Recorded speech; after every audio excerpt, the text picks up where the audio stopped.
Okay, inshallah. Let's inshallah begin. So just to recap what we have covered thus far. Previous week we discussed Uhud. We discussed the initial charge of the Muslims, which was very successful. It was likened to a bullet going through weak layers of the Quraysh. So the Muslims, they won the initial phase of the battle, and the initial charge was extremely successful to the degree that you had the Quraysh running with their tails behind their legs. So the initial charge was extremely successful. The women who were accompanying the men from Mecca, they too they sought sanctuary and refuge in the mountains. And it comes in the narration that the Sahaba, they were able to see the bracelets, the bracelets that the women had on while they were running. So they were running and they were seeking refuge on the mountains. And he saw, one Sahabi said that he saw the bracelets that the women had on their ankles. So the Muslims, they won the initial phase of the battle. And Allah subhanahu wa ta'ala references this in the Quran. So in Surah Al Imran, and we will go through the pertinent verses in Surah Al Imran, where Allah subhanahu wa ta'ala discusses what transpired in Uhud. So Allah subhanahu wa ta'ala mentions this, that as I promised you, I helped you. Meaning that Allah subhanahu wa ta'ala promised the Muslims, and Allah subhanahu wa ta'ala helped them. وَلَقَدْ صَدَقَكُمُ اللَّهُ وَعْدَهُ إِذْ تَحُسُّونَهُمْ بِإِذْنِهِ. So Allah subhanahu wa ta'ala says that as I promised you, I helped you. And as long as a person, a Muslim, follows the instructions of Allah, then the nusra of Allah, the aid of Allah will come. And then Allah subhanahu wa ta'ala says, حَتَّى إِذَا فَشِلْتُمْ وَتَنَازَعْتُمْ فِي الْأَمْرِ وَعَصَيْتُمْ مِنْ بَعْدِ مَا أَرَاكُمْ مَا تُحِبُّونَ مِنْكُمْ مَنْ يُرِيدُ الدُّنْيَا وَمِنْكُمْ مَنْ يُرِيدُ الْآخِرَةَ ثُمَّ صَرَفَكُمْ عَنْهُمْ لِيَبْتَلِيَكُمْ وَلَقَدْ عَفَا عَنْكُمْ وَاللَّهُ ذُو فَضْلٍ عَلَى الْمُؤْمِنِينَ. Then when you yourselves lost your himmah, meaning that you became lazy and you began arguing amongst yourself. This is in Surah Al Imran. The surah, verses in the surah are especially pertinent because these surahs have everything to do, and these verses have everything to do with Uhud, and it speaks about the psychology, the various states that the Muslims, they were undergoing while they were in battle. So Allah subhanahu wa ta'ala in this verse says that as I promised you, I helped you. Meaning initially, whatever I promised, I helped you. Your initial assault, the initial phase of the battle was extremely successful because you followed through. You followed through with the instructions of the Prophet ﷺ. And then when you yourselves lost your himmah, meaning that you became lazy, you started to argue amongst yourself and saw that what you loved, this is when disaster struck. So what did they see that they loved? They saw the spoils of war. They saw the booty. They saw mal ghanima. So this is when the disaster struck. And inshallah, we're going to go through this today in some detail. So now in the books of Seerah, we learn in detail what happened. And again, the issue of Uhud, it's such that it's difficult to really piece together all of the events from A to Z, from 1 to 10. It's a little bit difficult to piece together everything.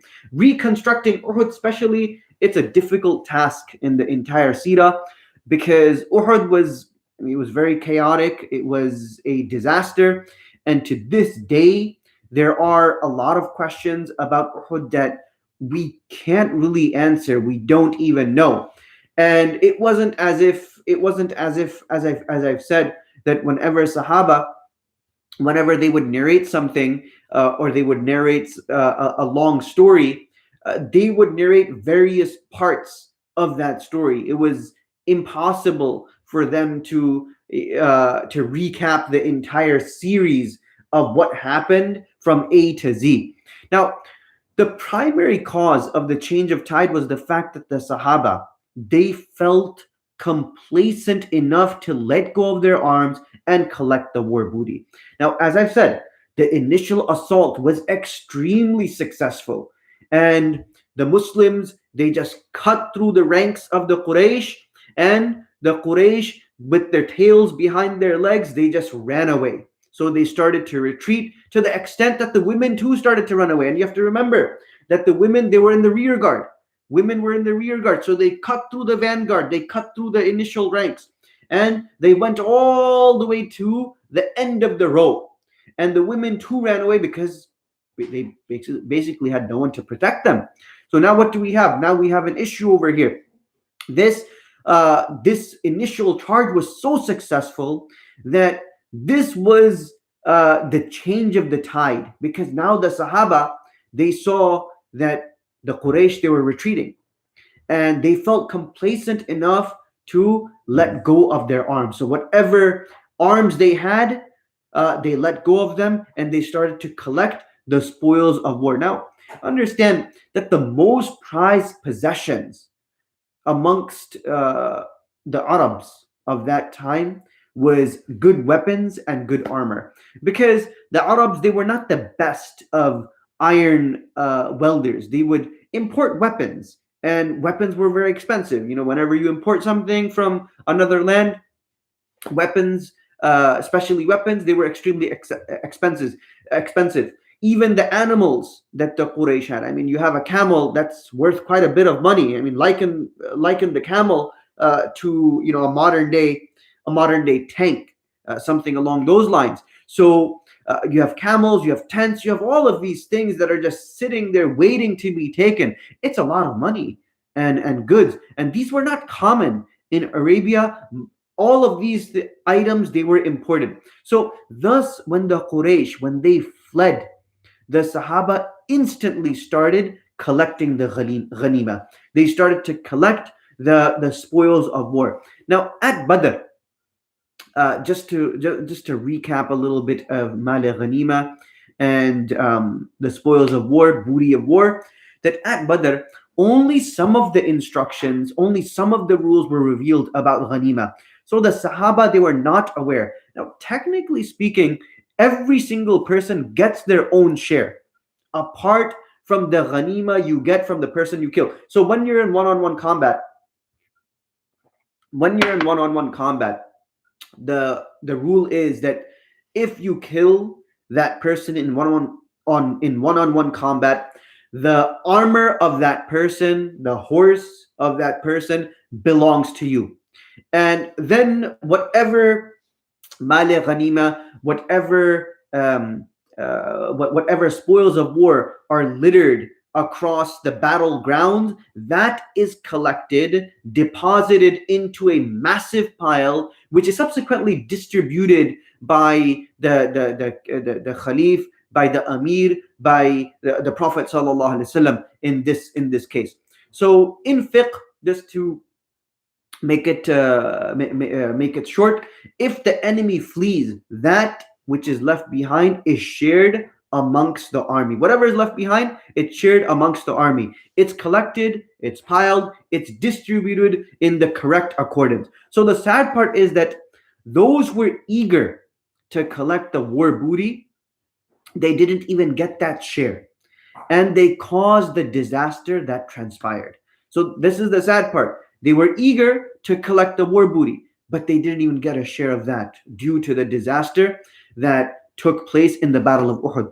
They neither got the booty nor did they get grand prize, which was the victory in the Battle of Uhud. So it's the reality.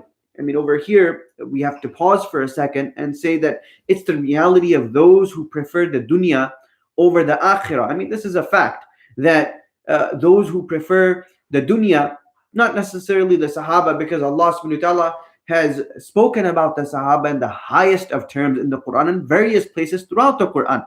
But there is a symbolism over here, and that is that those who prefer the dunya over the akhirah, they neither get the dunya nor do they get the akhirah. So there's a huge symbolic issue in the Battle of Uhud as well, and it's a reminder that those who give preference to the dunya over the akhirah, then this is what's going to happen, that you lose both.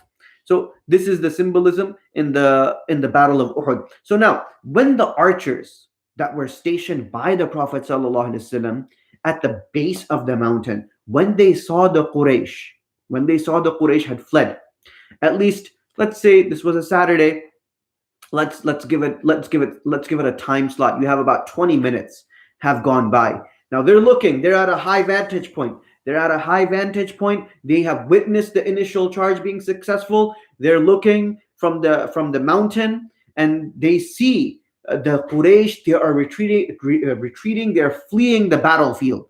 So 20 minutes have gone by, and there's a feeling of complacency as well as this high that, you know what, we've won everything, we've won the battle. So the Quraysh are nowhere to be seen. The archers are waiting and waiting, and no one sends them a message. So the archers, they're waiting there, no one sends them a message. So meanwhile, they're seeing everyone collect the ghanima. They are looking at the Sahaba on the battlefield, they're collecting the spoils of war, and of course Rasulullah sallallahu alaihi wasallam understood very clearly that the battle was far from over. So now the archers at the top of Jabal Ruma can see the Muslims collecting stuff. So they're collecting tents, weapons, animals. So obviously it's human nature, they feel neglected.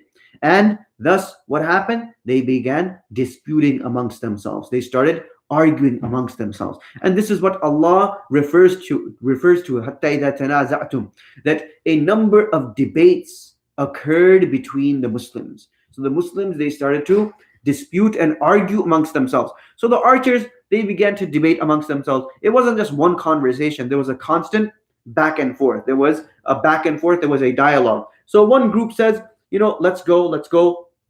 The victory is done. We've won. Look at that. Look, the Quraysh are retreating.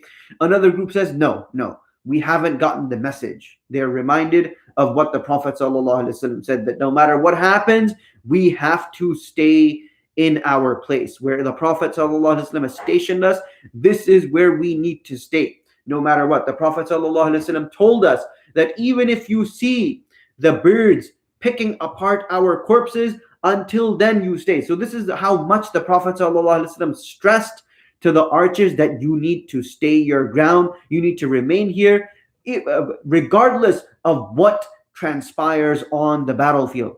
So Abdullah ibn Jubair, he was one of the archers. He says that, have you forgotten what the Prophet ﷺ told you? Stay where you are until the command comes to you. By Allah, I am not going to leave my position. This was Abdullah bin Jubair said.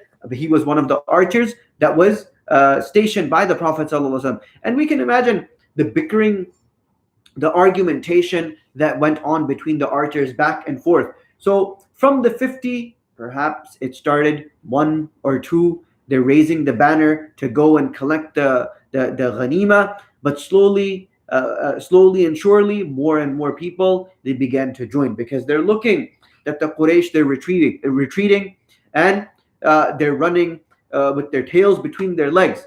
So eventually 40 out of the 50 archers, they say that, you know what, come on, let's go. This is a victory. And this is like, 40 out of 50 is about 80%. So they descended down. And they left only 10 people on the mountain. So now you have only 10 archers over there. This area is extremely sensitive, and Rasulullah ﷺ realizes this is why he stationed 50 archers over there. Now this is a grand opportunity for Khalid ibn Walid, who at the time had not yet accepted Islam, and he saw this. So even as he was fleeing, he's not running for dear life. He's thinking, how can I win this battle? How can I win this battle? This is what Khalid bin Walid is. This is the. It shows the military genius that he had. He's running.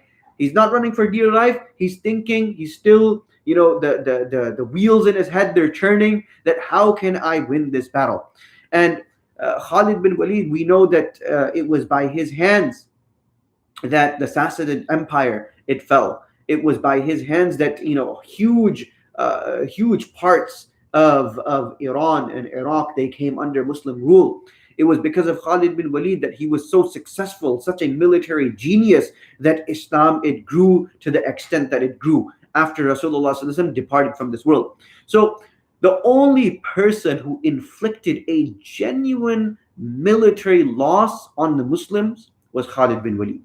So he's in his early 20s over here, but he's showing the genius we know that he is, because we witness his genius during the latter battles that are to come. He utilized, I mentioned, I believe, the previous week, that he utilized what we modern day parlance, it's called the pincer movement. It's called the pincer movement. So you know how a crab has two pincers? So they would outflank the armies of Khalid bin Walid. They would outflank the other armies, and they would attack them at their most vulnerable points, which are the flanks of the armies. So Khalid bin Walid, he never lost a battle in his entire life. Khalid bin Walid was such that he never lost an entire battle, and he effectively used what we call the pincer movement, where he outflanked the opposing army, despite at times the opposing army being larger than the Muslim army. So he would make use of everything to his advantage. The battlefield, if his army was small, he would maximize the usage of his army. So he was a military genius. So he's in his early 20s over here, and so immediately, now what happens is that the 40 archers, they go down from the mountain. He sees this, and his brain just clicks. Right, the wheels in his brain, they're turning. His brain clicks, and one opinion is Khalid went behind the mountain, but it's not possible. It's impossible for something like this to happen. It would take, the entire Mount Uhud. This is like a whole series of mountains. So it would take a good 6 hours if you're going to march or walk or even run. So most likely, realistically, what happened is that when he saw what was happening from a distance, he carved his way in from through the mountain, right? Through the mountain. I wish I had a map. So he carved his way through the mountain. Now there was a ditch that goes under the land from which people cannot see at ground level. And from here he surprised the Muslims. So basically what he done, just to make it simple, is that he outflanked the Muslims and came from behind. That's what he did. And this is how a successful army defeats another. That the army, if it could outflank the opposing army, then it's a high possibility that the army that outflanks the opposing army, they are going to win. So Khalid bin Walid, he gathered his army for a counter attack, and a rough estimate that makes sense is probably 100 to 150 approximately. The problem over here is that when Khalid bin Walid is coming back, in effect, he is cutting the Muslim army into half, because half of the Muslim army, they're in the front, they're collecting war booty, and the other half, they're still in the back. So he's basically walking in. On his right will be the camp of the Prophet ﷺ. On his left will be the Muslims collecting ghanima, collecting the spoils of war. Therefore, he has cut off the strength the Muslims utilized in the initial phase. And what was the strength of the Muslims? That they were a tight unit that was just going through like a bowling ball hitting pins and just knocking the pins down. So this is exactly what the Muslims were doing. They were like a bowling ball just knocking through the pins of the Quraysh. So they were a very tight unit. Now, what Khalid bin Walid did is that he struck terror from the rear guard. And that's when things became confusing for the Muslims. So from the Muslims on the right, the protection of Uhud. Remember that the Muslims, they were protected from all sides. That one vulnerable point, the Rasulullah sallallahu alaihi wasallam had stationed archers over there, and the battlefield in front of them was approximately 300 meters, which they had charged, and that initial assault was extremely successful. So the Muslims, they were protected by Uhud. So what was their protection now? Right, because they were protected from all of these areas. Now that vulnerable point was the only vulnerable point. That point now is where Khalid bin Walid, he comes in, and that area becomes a place where the Muslims, they began to lose their footing. That area becomes vulnerable due to the archers leaving their posts, and this was the reason why the Muslims, they lost, and there was confusion, because now the Muslims, they have nowhere to flee. Khalid bin Walid is behind, and in a war, you need to have, obviously you need to have rows. If those who have watched Lord of the Rings, the best way I could describe it to you is Lord of the Rings. So in Lord of the Rings, this is a really old movie. So in Lord of the Rings, there's a battle that takes place in Gondor. I mean, I'm not sure if people read Lord of the Rings, but it's a pretty good literary work. So there's a battle that took place in Gondor. It's fiction. This is all fiction. It's fake. But the way they depicted it in the movie was quite interesting. So what happens is that they make rows to fight against the enemy, and then the enemy reinforces their armies with an additional force that comes. Now, what happened is that the initial assault was so successful that people started to in that army in this movie. They were so successful that they started to retreat the enemy. But now with this new army that showed up on the horizon, you have all of these. You have the heroes of the movie. They need to make ranks again, and they were unable to make ranks, and as a result, they lost huge. They suffered heavy losses, and this is the best way I could describe it. I mean, if it's probably on YouTube. The Battle of Minas Tirith. It's quite interesting. So this is probably the best way I could describe it. So this is what happened. So the Muslims, they were unable to make ranks because now Khalid bin Walid is in the back. This is a vulnerable point for the Muslims, and he's just striking terror onto the Muslims right from the back. So the protection of Uhud, which was the protection of the Muslims at first, and they were being protected by three sides, it now turns against the Muslims because now they have nowhere to flee. In the front, you have the Quraysh army, right, that have strengthened their morale because they see the army from the back attacking the Muslims. So now the Muslims are basically just in between two armies. They're in between Khalid bin Walid from the rear guard, and from the front, they have the Quraysh. We can also inform now. Similarly, when because they have nowhere to flee, the Muslims are collecting mal ghanima. They're fully dispersed. They can't make rows or anything. So we can infer that many of the Muslims, thinking that the battle is over, they abandon the armor. I mean, it's pretty heavy. Armor is pretty heavy, and it's just metal chains, metal links, and you're putting it on. You want to collect the ghanima, you want to collect the spoils of war, you're going to take off your armor. They probably didn't even have a weapon on them when they were collecting the armor because, again, they became complacent. So they assumed that the war was won. You have about an hour and a half. Let's put a time to it. You have about an hour and a half has gone by, and they're feeling complacent. However, it's not enough time to assume that the battle was won. So rather, it's just the right amount of time for Khalid to come back with a contingent, with an entourage, and counter-attack the Muslim. So the first person to see Khalid bin Walid was none other than the Prophet ﷺ. Was none other than the Prophet. He was the first person to see Khalid bin Walid because the Prophet ﷺ knew that the area where the archers were stationed, this was the most vulnerable point for the Muslims. So he's constantly monitoring. Rasulullah was a brilliant military commander. He's constantly monitoring the situation as carefully as possible, because this is how he was. Rasulullah sallallahu alaihi wasallam would cross his T's, dot his I's. And the Sahaba, they're collecting ghanima. And he's constantly monitoring and surveying the entire battlefield. So the Prophet sallallahu alaihi wasallam sees Khalid bin Walid. And what's when we see that we are being outflanked when we're in battle, and when we see that the enemy is outflanking us and wrecking havoc or about to wreak havoc, what is our human nature? Human nature is that we flee instantly. We run off instantly. When you're faced with such an attack, right? Then human nature is you flee. But Rasulullah sallallahu alaihi wasallam, he was the Prophet. He was the Prophet sallallahu alaihi wasallam. He was not a normal human being. He starts shouting. Rasulullah sallallahu alaihi wasallam, at the top of his lungs, he shouts and says, "O Muslims, behind you! O Muslims, behind you!" He is yelling as loud as he can. That take precaution, take your precautions.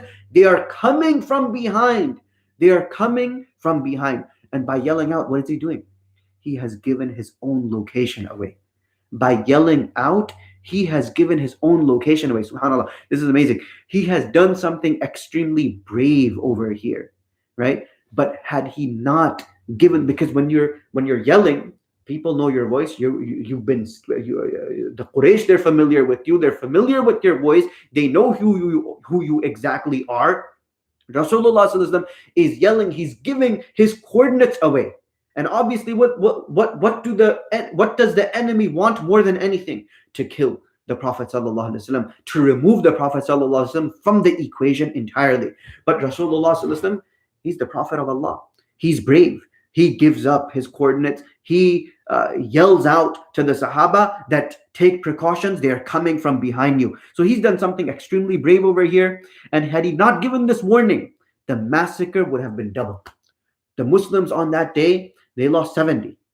And if Rasulullah sallallahu alaihi wasallam had not done what he did by giving up his location, by yelling to the Sahaba to regroup and fight and repel the Quraysh, then the losses would have been double. Now look at the Prophet. Anyone else in that kind of situation, when they see the overwhelming odds of what is about to happen, you're about to lose your life.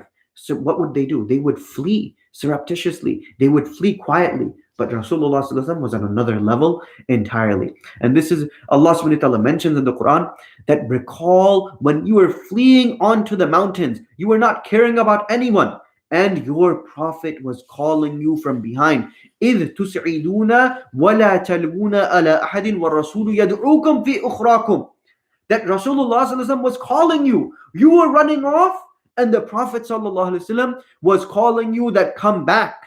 So Allah subhanahu wa ta'ala vividly describes the reality of the situation.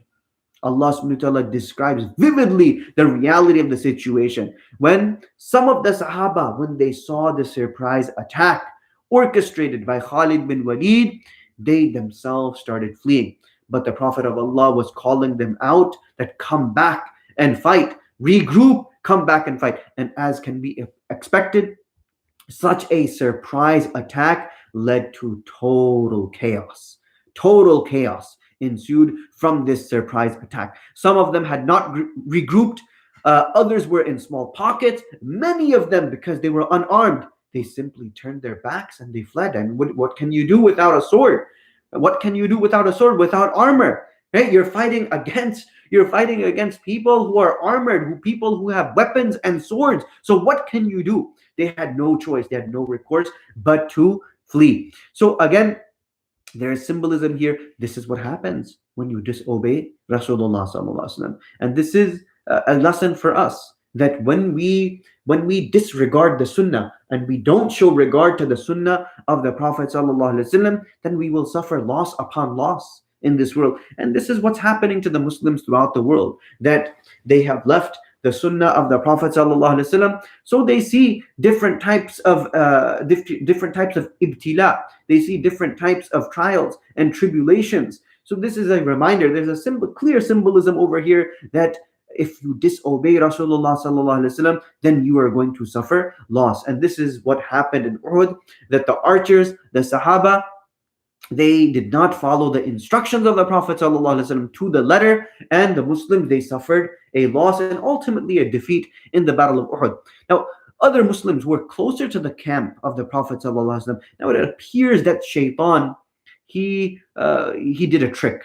So he wanted to cause chaos between the Muslims who were facing each other. So we had Muslims in the camp and other Muslims on the battlefield. So in the middle was Khalid bin Walid, but in the chaos and confusion, Shaitan made it so that Muslims killed other Muslims by accident. Shaitan said, he said that this is Khalid bin Walid behind you, and because of this, this caused chaos. He wanted to cause chaos between the Muslims who were facing one another. They didn't recognize one another. So we had, as I said, we had Muslims in the camp and other Muslims on the battlefield. So in the middle, we have Khalid bin Walid, and he's just striking terror into the ranks of the Muslims. And in the chaos and confusion, Shaitan made it so that Muslims, they killed each other Muslims by accident. Now, based on this, one of the most tragic deaths was the death of the father of Huzaifa. What was the father of Huzaifa's name? His name was Yaman, Huzaifa bin Yaman. But Yaman was it was his nickname. Yaman was his nickname. His name, and many people they don't know this, his name was Hussein ibn Jabir. His name was Hussein ibn Jabir. So he was called the Yaman. The background of why he was called Yaman was that he had murdered someone.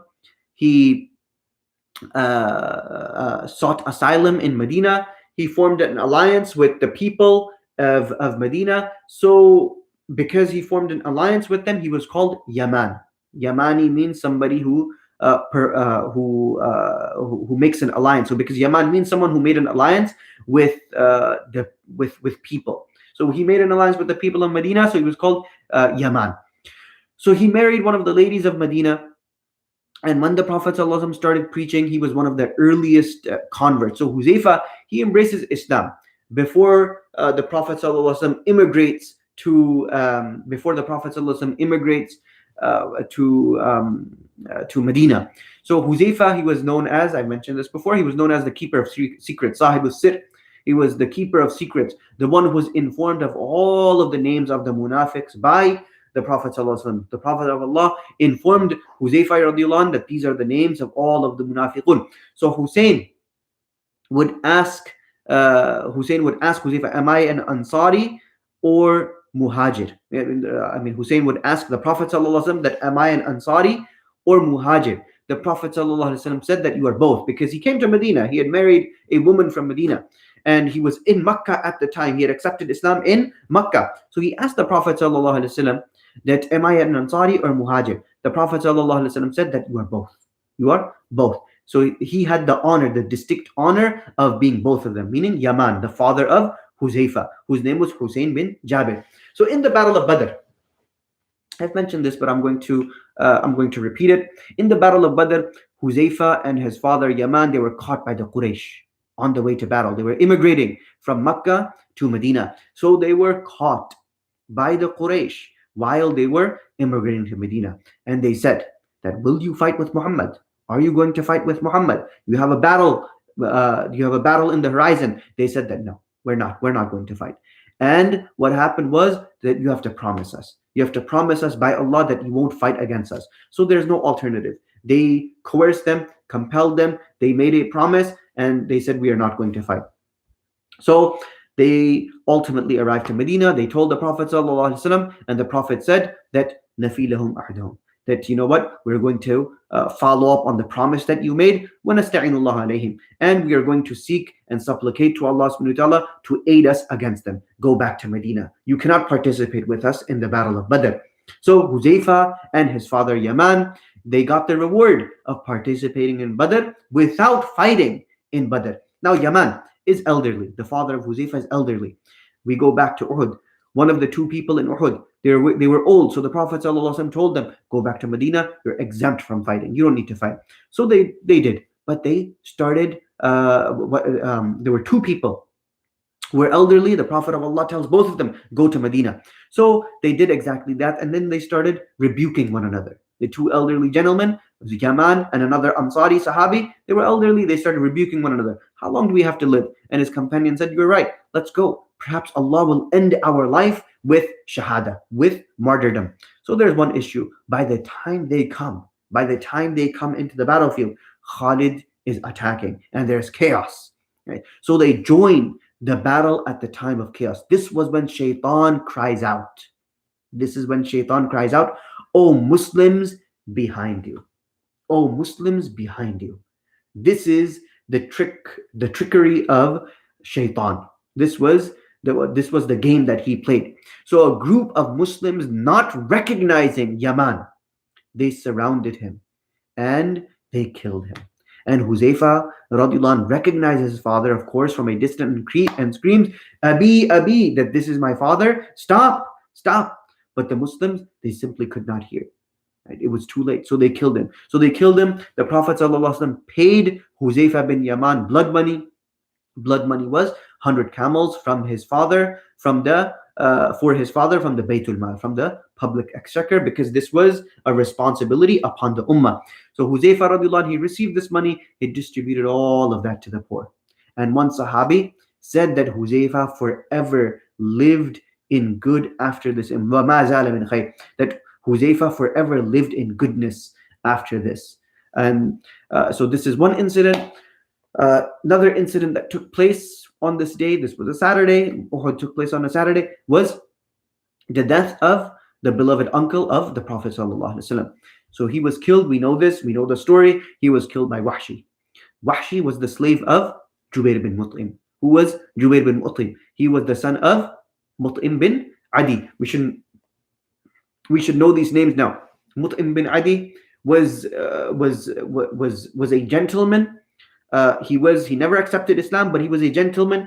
He helped the Muslims when the Quraysh had boycotted them. He helped the Prophet ﷺ. He gave a passport to Rasulullah ﷺ to protect him after Abu Lahab lifted protection from him. So Mut'im bin and Rasulullah ﷺ spoke about him in the highest terms in the Battle of Badr, that لو كان مطعم حيا, that if Mut'im was alive, and وكلمني على هذه النتنة, and he spoke to me about these filthy people, that released them without taking any ransom, I would have done this. I would do it. So Rasulullah ﷺ spoke about Mut'im bin Adi in the highest of terms after the Battle of Badr, on account of the help that he gave to the Muslims.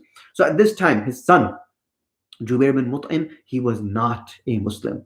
He converts to Islam later on. So at this time in Uhud, he was a non-Muslim. So in Uhud, Jubair's uncle is killed by Hamza. In Badr, Jubair's uncle is killed by Hamza. Now Jubair, he wants a revenge. He also participated in Badr.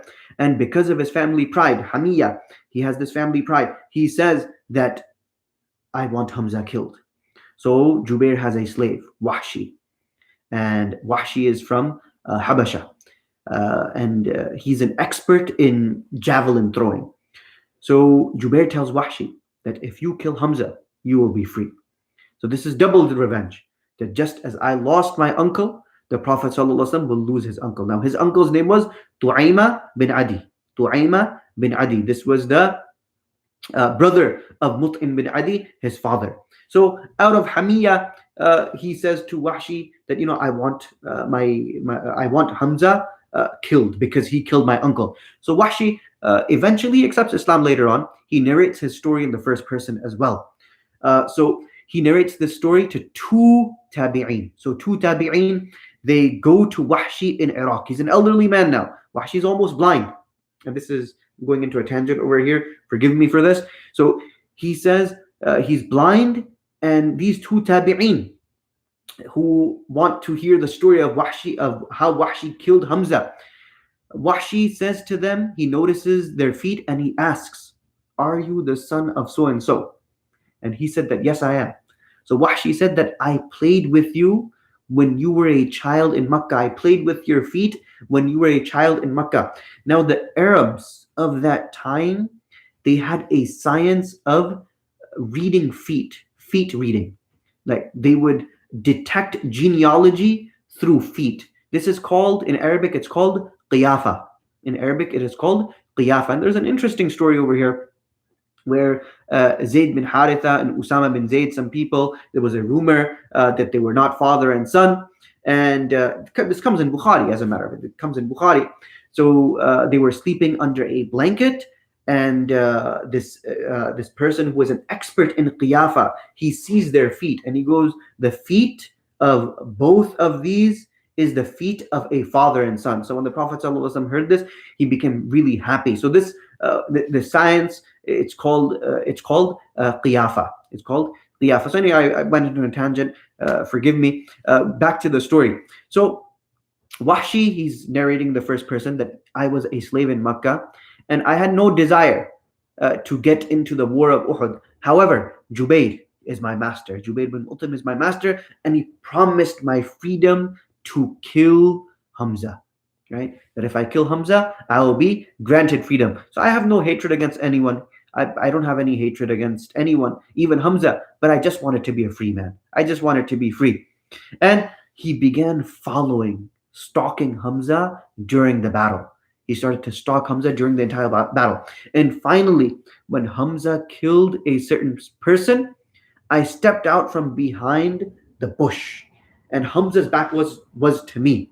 So it was this was a cowardly move by Wahshi. He wasn't concerned about fighting an honorable fight. Hamza was he was the type of, I mean, it comes in hadith that he was fighting with two swords. When he was with the Prophet ﷺ, he was fighting with two swords. He didn't have a shield. Hazrat Hamza radiallahu anh did not have a shield. He was literally fighting with two swords. And anybody who came under his sword, they would fall. Hamza was an exceptional warrior, bar none. So once again, he's saying that I just wanted my freedom. I threw my javelin with all of the force that I could muster. And it went through the back of Hamza and it came out in the front. Hamza turned around. He turned around and he looked at me with this glare. And I thought that my soul would leave my body, because the way he looked at me with such disgust, I thought my soul would leave my body. And subhanAllah, what a warrior Hamza radiallahu anh was. I mean, this man was, he was next level warrior. But he was not able to move forward. And he died as a result of that spear, that javelin. So that spear went through the back it went through the back and it came out the front. So Wahshi, he said that I aimed for the chinks in the armor, because the armor was not covering the entire body, and I was aiming to see when the armor slides around, so that the skin would, because when you're fighting, obviously the armor is going to shift a little bit here and there. So Wahshi is just looking for the opportune moment to strike at Hamza radiallahu anh. Now Hamza radiallahu anh was such a tough person that nobody could have killed him one-on-one. It was impossible to kill Hamza radiallahu anh one-on-one. This was the only way he could have died, that in a cheating manner. He was killed. Otherwise, on the Battle of Uhud, he cut a swathe. It was because of him that standard bearer after standard bearer, the people who were carrying the flags, they fell at the sword of Hamza radiallahu anh. Nobody could stand up to Hamza radiallahu anh. He was 4 years older than the Prophet sallallahu alaihi wasallam. Jubayd and Wahshi, they were both eventually guided to Islam, and this shows us that not a single person can be disregarded when it comes to accepting Islam, no matter how evil that the enemy is. Jubayd was a prisoner back in Badr. He fought in Badr. He was a prisoner back in Badr, and he said that the first time that a little bit of iman entered my heart was when the Prophet ﷺ recited Surah At-Tur. And Surah At-Tur is a surah.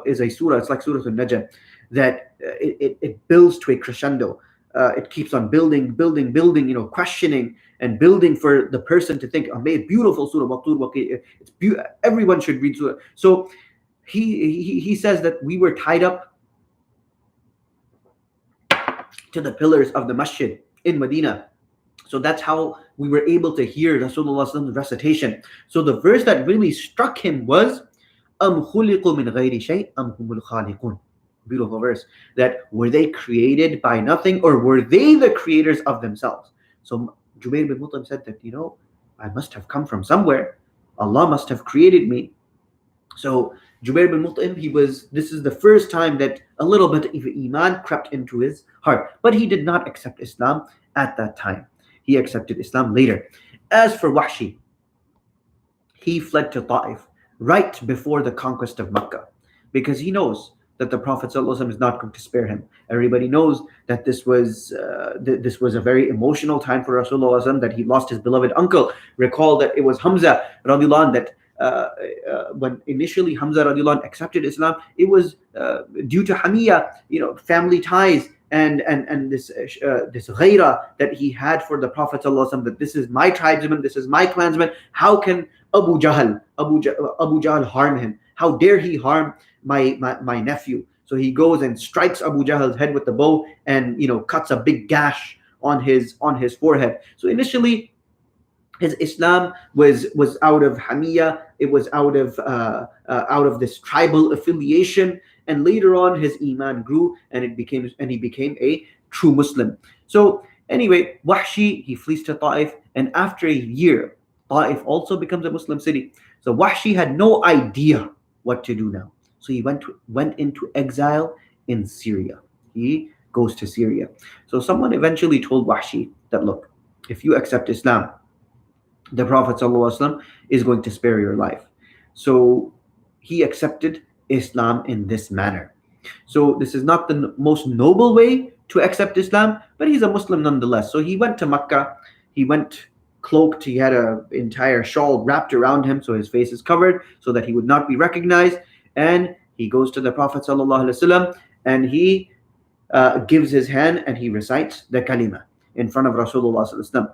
And the Prophet ﷺ asks him, his covering is removed, are you Wahshi? He says yes. And Rasulullah ﷺ said that, tell me how you killed Hamza. My uncle was a brave man. How did someone like you kill my uncle? So Wahshi recounts the entire story, and Rasulullah ﷺ is crying to the point where his beard gets wet. And then the Prophet ﷺ tells Hamza that you must hide yourself from me so I can't see you because I remember my uncle. So this is a difficult punishment for Wahshi, since every time the Prophet ﷺ, after all, is a human being. Every time the Prophet of Allah was around, he had to hide himself. So we seek refuge from Allah from such a punishment, as we all want to be with Rasulullah ﷺ in paradise. It's mentioned in the classical books that people don't mention in normal circumstances, but at the end of the day, he's a Sahabi, and the Sahaba, they're all forgiven. Now, Wahshi was also involved in drinking khamr, in drinking alcohol. And Umar radiallahu anh punished him multiple times. And Umar radiallahu anh, he would say that, Wallahi, I knew that Allah would not leave the one who killed Hamza untouched. Because the punishment for drinking is 40 lashes. So Umar radiallahu anh said that, by Allah, I knew that Allah would not leave the one who killed Hamza untouched. That you did something atrocious, and this is why you are being punished by drinking khamr, by drinking alcohol. However, as I said, at the end, they were Sahaba, they were human beings, they made mistakes. Allah subhanahu wa ta'ala recognizes them as Ridwanullahi alayhim ajma'in, that Allah is pleased with them and they are pleased with Allah. Now Wahshi, he did redeem himself when he heard about Musaylima al-Kadhdhab, the false prophet. He made a vow to Allah. He took an oath by Allah that, oh Allah, allow me to take the life of Musaylima in substitution for what I did to Hamza. So he took the same spear that he killed Hamza with, and he went with Khalid bin Walid, and he targeted Musaylima al-Kadhdhab. So he said that I threw my javelin. At the same time, a Sahabi struck Musaylima with his sword. So Allah knows best which one of us killed Musaylima. At the end of the day, I want to repeat and reiterate that Wahshi is forgiven for what he did because he killed Hamza when he was a non-Muslim, and at the end he accepted Islam. And this shows us that the generation of Sahaba is the best generation, but that doesn't make them superhuman. It doesn't make them superhuman. They had sins, and Allah subhanahu wa ta'ala will forgive them. Their sins are shown to us so that we humanize them and not make them superhuman. They had sins that included drinking and such, but they would never go against Allah and His Messenger. Their iman was rasikh, it was firm. They believed in Allah, they believed in the Prophet sallallahu alaihi wasallam. So we have respect for all of the Sahaba, and we should always say radiyallahu anhum. So now Hamza was killed in the when was Hamza killed? I mean, there's a difference of opinion over here, that was he killed in the initial assault, or was he killed during the confusion? Allah subhanahu wa ta'ala knows best, but it seems that he was killed during the confusion. It seemed that he was killed during the confusion while he was protecting Rasulullah sallallahu alaihi wasallam. Uh, as I've said, Khalid bin Walid, he comes in, he changes the tide of the battle.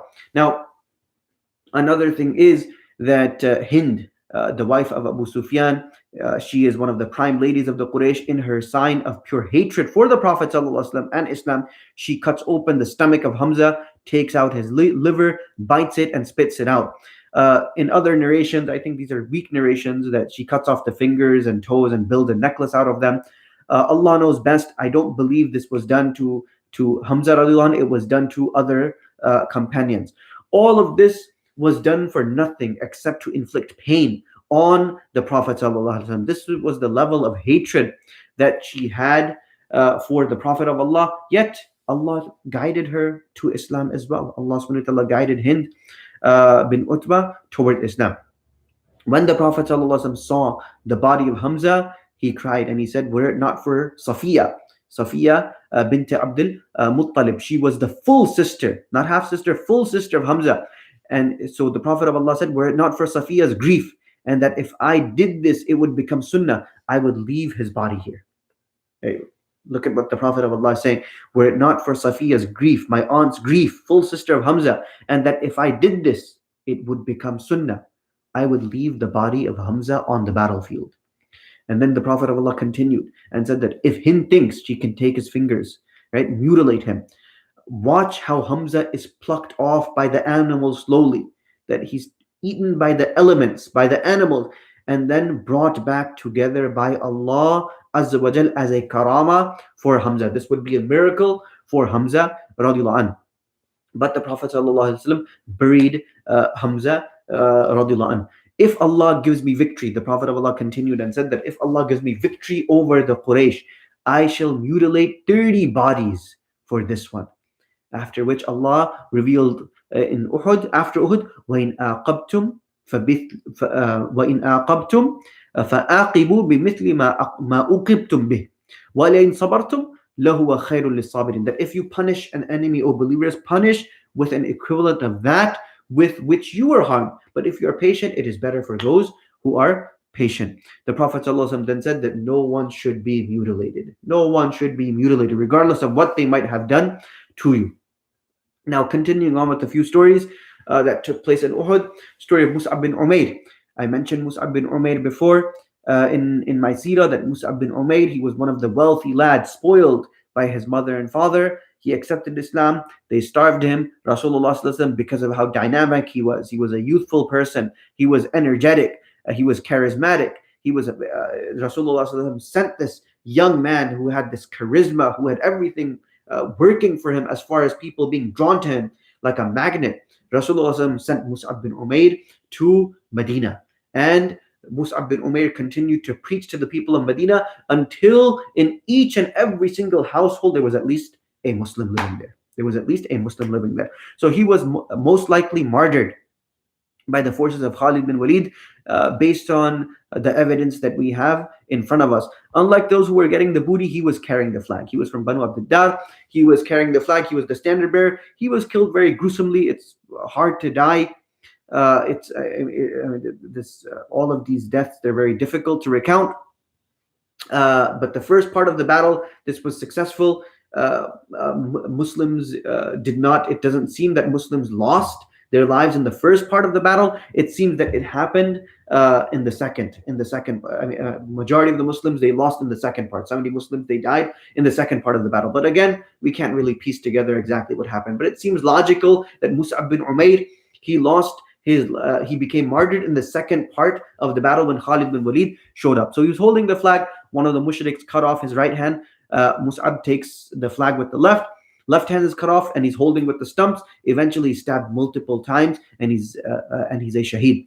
Khabbab bin Arat, one of the early converts, he's tortured in Mecca. He later on becomes a governor, and he becomes very wealthy. So he would cry on his deathbed many years later, and he said that we have some luxuries now, and we have good times in the life now. Yet Mus'ab, my brother, didn't get any of his share in the dunya. That we have the share of dunya today, but Mus'ab did not get his share in dunya. He only had one garment. When they were trying to bury him, they would cover his face and his legs would show. And if they would cover his legs, his face, his legs would show. If they would cover his legs, then his face would show. So Khabbab said, "We moved on in life, and we will be dying in luxury, while Mus'ab died a shaheed." And then Khabbab bin Arat, he said that, "What will be my fate with Allah?" Even though Allah has promised the Sahaba good in this life and the next, they're still worried because they remember their brothers who died with no dunya. They feel that they got the entire akhirah. The Sahaba, they felt that their brothers who died shaheed in battles, they got all of the akhirah, and that a portion of the akhirah will be withheld from them on account of them getting a portion of the dunya. Another Sahabi that became martyred in this battle was Hamdallah, the son of Abu Amir al-Rahib, who is known as Al-Fasiq. Remember last week? So he was about to kill Abu Sufyan when a spear just came out from nowhere and killed him. He became shaheed. Now, the angels, they washed his body after he died. Normally, the shaheed is not washed, but he was washed by the angels because the night before, he was a newly married man. He was intimate with his wife, and he was on his way out, but the wife, they were newlywed. The wife coaxed him. They were intimate, and later on, he left for the Battle of Uhud, and he died a shaheed the following morning. So he gets a much better bath from the Malaika since he was in the state of Janaba. He was in the state of Janaba. Another story, a story of Quzman. He was a hypocrite. He went back with Abdullah bin Ubay when 300 odd hypocrites, when they returned from the Muslim army. One such person was Quzman. When he goes back, the women of Medina, they said, "What is wrong with you? You left the men to stay with the women. What kind of man are you?" So he went back to the battle, but his niyyah wasn't for Allah and his messenger. He went completely armed. He fights a very tough fight. One of the Sahaba comes back to the Prophet ﷺ and says that Quzman is fighting an amazing battle. He's just he's a whirlwind of death in battle. So the Prophet ﷺ said to the Sahabi that huwa finna, that he will be in the hellfire. So the Sahabi, he's just shocked that how could he be in hellfire? So the Sahabi follows Quzman, and eventually Quzman was hit by an arrow, and he was, because of the pain of that arrow, he started wailing, and it's nothing compared to what the other Sahaba had to bear, like Hamza radiallahu anhu, Mus'ab, whatever they suffered. Quzman couldn't bear the pain, so he takes out his sword, points the blade towards his stomach, and puts the handle on the ground, and he just jumps on his sword and he kills himself. He commits suicide. He can't, because of the pain. The man then reported to the Prophet ﷺ what happened, and the Prophet said that sometimes Allah, inna Allah yu'ayyid ad-din bir-rajul al-fajir, that verily at times Allah helps his religion with a fajir, with a sinner.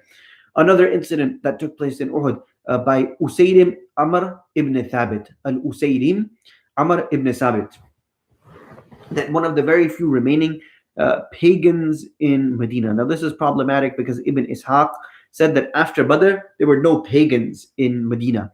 So this can be reconciled by saying that after Badr the overwhelming bulk of the pagans, they converted, right? But there were still a few stragglers. However, idols in Medina, they were no longer worshipped. Usayrim started asking during the time of Uhud, "Where is Sa'ad ibn Mu'az?" So the people said that he's in Uhud. He asked about many people that who were all people he looked up to, and they were all in Uhud. So he realized that this is a powerful force, that meaning Islam has become a very powerful force. So he accepted Islam on the morning of Uhud after Fajr. So on the morning of Uhud after Fajr, he accepts Islam. He gets armored, and he tells his pagan family that if I die, my money will go to the Prophet ﷺ. Remember, the laws of mirath and inheritance, they have not yet been revealed.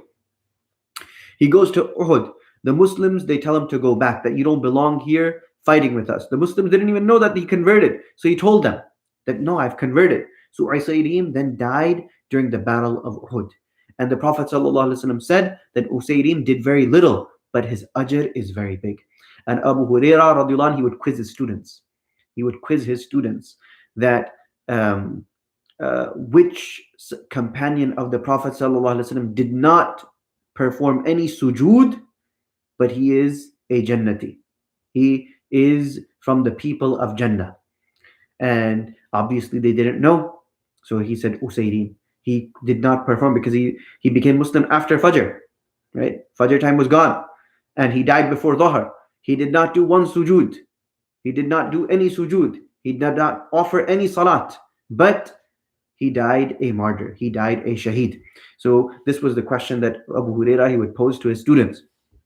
Another incident is the incident of Mukhayriq. The Prophet ﷺ, he was a Jew. So the Prophet ﷺ did not approach the Jews for Uhud because he knew that they wouldn't help in his wisdom. He knew that they were not going to help, even though they had signed an agreement. So the treaty was that they were required to fight. Mukhayriq was one of the Jews who was trying to tell his people that we need to help Muhammad because we signed a contract, we signed an agreement. So the people said we can't because it's the Sabbath. So they use that because Sabbath is on Saturday. They use that as an excuse. Even though if it wasn't the Sabbath, they still wouldn't help anyway. So he got annoyed with them and he wanted to honor the agreement. So he went to the battle to help, not out of love, but to honor the treaty. So he died in Uhud.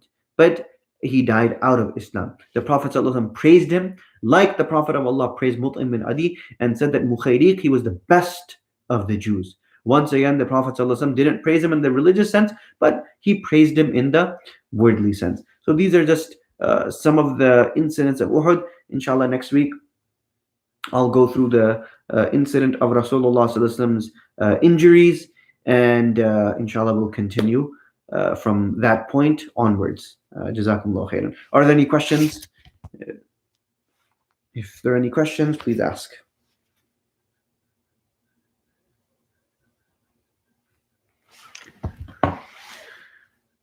Are there any questions?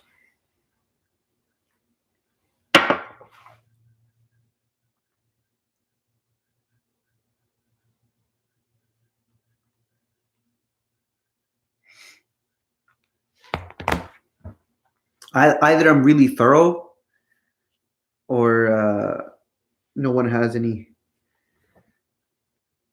So Sabbath is, you know how we have our Jummah?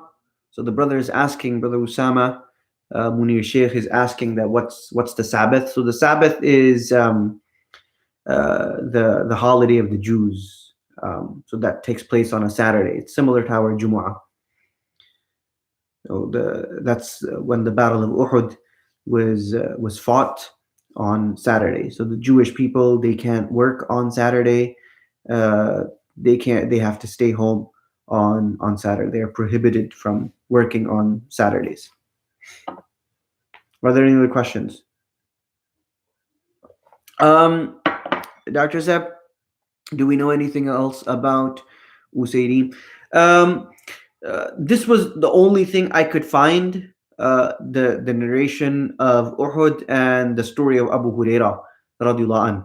I'll check other books. To be honest with you and perfectly candid, I only checked one book by Ibn Hajar, who has written on all of the Sahaba.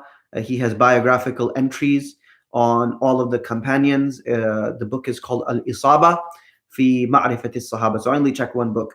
I will check books that were written prior to Ibn Hajar and see if I could find something. Are there any other questions? Just to remind everybody, tomorrow we'll have our weekly question and answer session.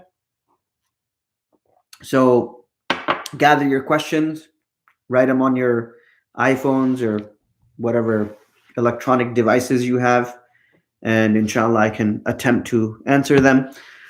Put them on the ICCD Facebook account so that I could take a look at them, and if they're complicated, I could actually research those questions, inshallah. During the time of the Khulafa at Rashidun, do we know how they obtained alcohol? I mean, it was pretty simple to make alcohol. I mean, all it takes is fermentation of dates, or I mean, grapes were common in Ta'if, but fermentation of dates, really, that's all there is. So it was not. I mean, what they would do is that they had a drink called nabiz with tamar. So nabiz with tamar was what they would do is that they would take water, they would put dates inside the water, and they would leave it overnight. So the you know the the dates, the taste of the dates, the every all of the qualities of the dates, they would permeate into that water. And if you leave it for a longer time, that would ultimately ferment and it would become alcoholic. So this was called nabidut tamar. Which Sahabi never drank before? Uthman radiallahu anh. I mean, there was a few Sahaba who never engaged in drinking alcohol. They would never engage in vices. One such Sahabi was none other than Uthman radiallahu anh. He never drank alcohol. I believe there were more, but Uthman radiallahu anh's name, it comes to mind immediately because there's a specific story about him. Any other questions?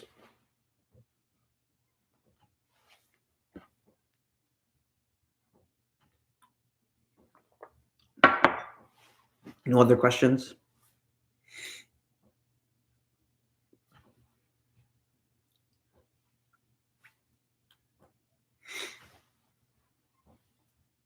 Okay, inshallah. So tomorrow, as I said, just gather your questions, and inshallah I could try to address them. So same time tomorrow, 8 o'clock, we'll have our question and answer session.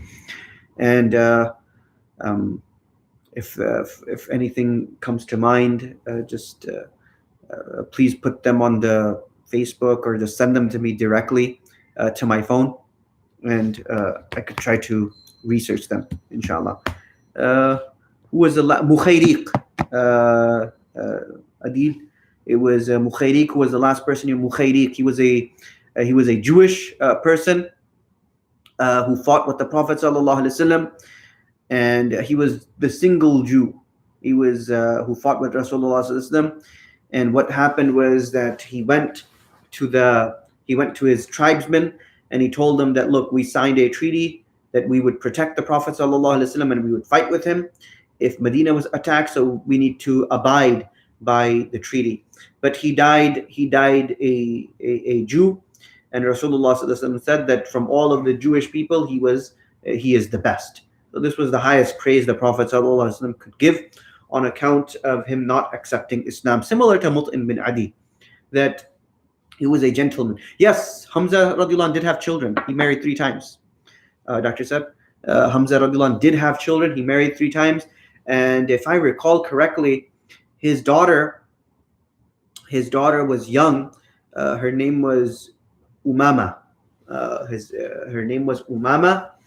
And the issue of her caretaking came up, where you had 3 different Sahaba who were vying and competing with one another as to who is closest to her in lineage and who should take care of her. So yes, Hamza radiallahu anh did have kids. This Umama, she would play with the Prophet sallallahu alaihi wasallam. Rasulullah loved her a lot, and she would come to the masjid. And similar to how Hassan and Hussein, they would come to the masjid. So she would come to the masjid. Rasulullah would put her on his lap or lift her up onto his shoulders. So this was the daughter of Hamza radiallahu anh. So yes, he did. He had 3 wives. Any other question?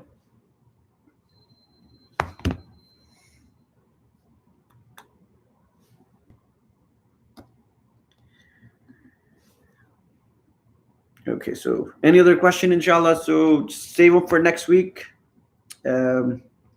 Make dua as much as possible.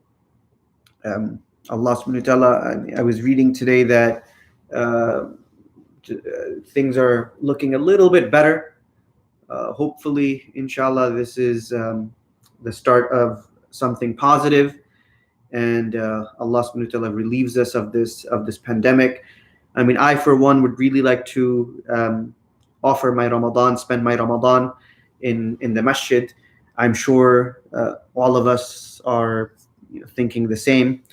It would be difficult to not spend Ramadan in the masjid, and interactions. I mean, this is something that I really miss, meeting people in the masjids and just interacting and speaking to them. Human beings, we're social by nature, and we need to have interactions, and we need to sit down and talk. It's a little bit difficult for me to sit in front of a computer screen and just talk, especially when there is no feedback. But khair, qaddar Allah ma sha. This is the will of Allah. Just continue making dua for those people who are in the front lines. Allah subhanahu wa ta'ala protect them. Allah subhanahu wa ta'ala keep them and their families safe. Allah subhanahu wa ta'ala reward them in this life and in the hereafter. Jazakumullah khairan. Assalamu alaikum wa rahmatullahi wa barakatuh.